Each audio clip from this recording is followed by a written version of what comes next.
Somewhere beneath a house in rural South Korea, a family was living underground.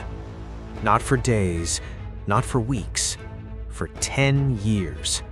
They had a father, a mother, and children who had never attended school, never seen a doctor, and in some cases had never seen sunlight. They were not prisoners. No one had locked them in. They had chosen this. When authorities finally discovered them, investigators said it was unlike anything they had encountered in decades of service.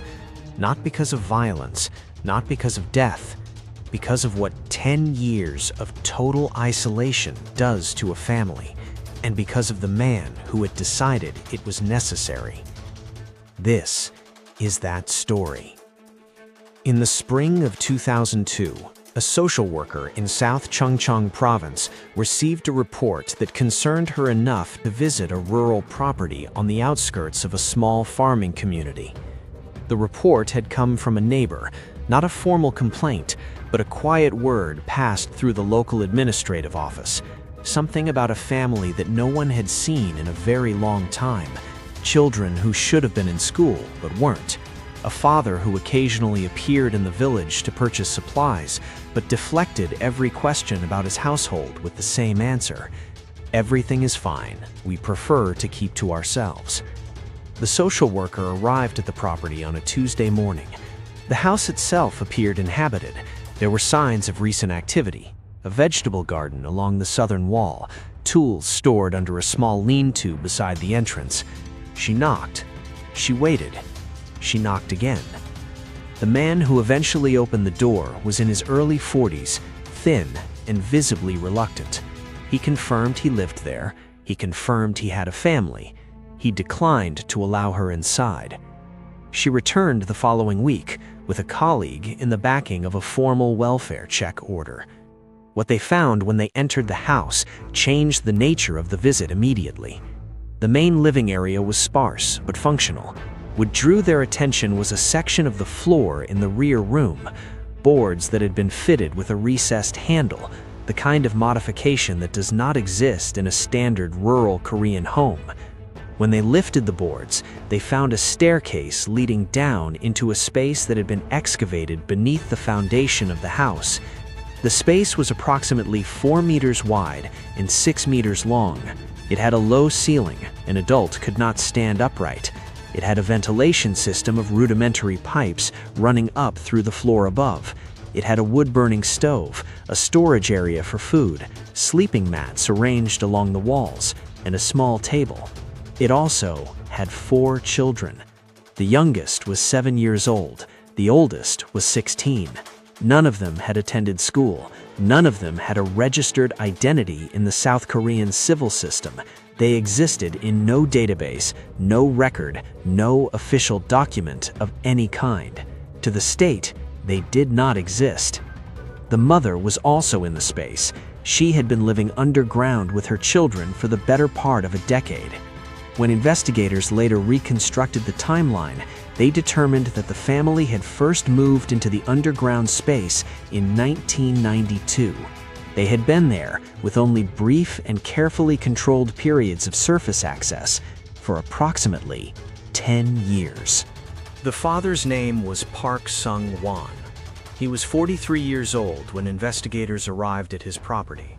He was cooperative during initial questioning, not evasive, not aggressive, but calm in a way that investigators later described as the most unsettling aspect of the entire encounter. He did not believe he had done anything wrong. His explanation, given across multiple interviews over the following weeks, was consistent and detailed. It had begun, he said, with fear. In the late 1980s, Park had become convinced through a combination of religious belief, news consumption, and what psychiatrists who later evaluated him described as a developing delusional framework that South Korean society was on the verge of catastrophic collapse. He believed that economic instability, moral decay, and geopolitical threat would converge into a crisis that would make normal life impossible and dangerous. He believed this collapse was not a possibility, but a certainty, and that its timeline was a matter of years, not decades. He had decided to protect his family from what was coming. The underground space had taken him 18 months to excavate and construct. He had done it himself, working at night, removing soil in small quantities to avoid attracting attention. He had engineered the ventilation system from materials purchased individually from different hardware stores in different towns. He had stockpiled food and supplies over a period of 2 years before the family moved in. His wife, investigators noted, had not been coerced in the conventional sense. She had been persuaded. The distinction mattered legally and psychologically. She had entered the space as a participant in her husband's worldview, not as a prisoner of it. Over the years underground, that worldview had become her own. The children had no alternative framework. They had been born into or brought into the space before they were old enough to evaluate what was being asked of them.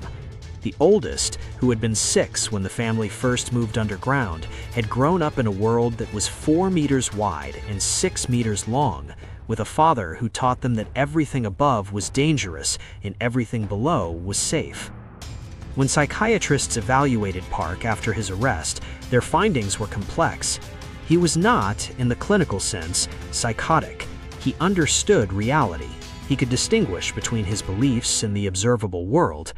What he had constructed was not a break from reality, but an interpretation of it, one that had calcified over years of isolation into something impervious to contradiction.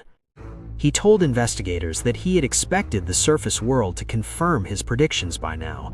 That it hadn't, he said, did not mean he had been wrong. It meant the collapse was still coming. The legal proceedings against Park Sung-won took nearly 2 years to resolve. He was charged with child neglect, failure to register births, and violations of compulsory education law. The charges reflected the limits of what the legal system could prosecute. There was no law that had been designed for what he had done, because what he had done had not been imagined as a category of crime. His wife faced similar charges. Her legal situation was complicated by the question of culpability. She had participated, but she had also spent 10 years in a space 4 meters wide, shaped by a decade of her husband's reality. The court's assessment of her responsibility was measured and ultimately lenient.